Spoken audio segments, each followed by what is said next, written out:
வணக்கம். உங்கள் அன்பு தோழியின் ஆரோக்கிய உணவும் அற்புத வாழ்வும். இன்றைக்கி நாம் இந்த ரஸ்கை வச்சு ஒரு சூப்பரான ரெசிபி பண்ண போகிறோம்.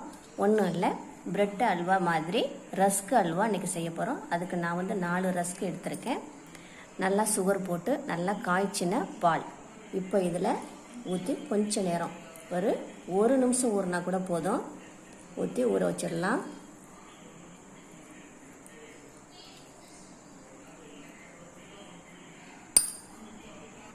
ஓகே, நல்லா சாஃப்டாக நல்லா எல்லா பாலையும் இழுத்துருச்சு. இதுக்கு நான் 120 ml காய்ச்சின பால், சுகர் போட்டு காய்ச்சின பால் ஊற்றினேன். இப்போ இதுக்கு நான் ஜிஆர்பி நெய் தான் எடுத்திருக்கேன்.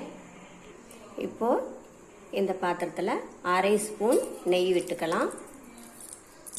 பாலில் ஊறின ரஸ்கை இதில் அப்படியே போட்டுக்கலாம்.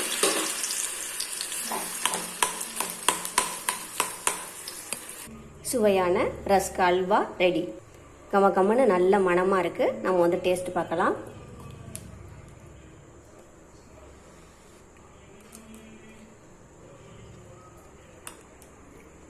சூப்பராக இருக்குது. நீங்களும் ட்ரை பண்ணலாம். இந்த வீடியோ உங்களுக்கு பிடித்திருந்தால் லைக் பண்ணுங்கள், ஷேர் பண்ணுங்கள், சப்ஸ்கிரைப் பண்ணுங்கள். மறக்காமல் பக்கத்தில் உள்ள பெல் ஐக்கானை கிளிக் பண்ணுங்கள். நன்றி.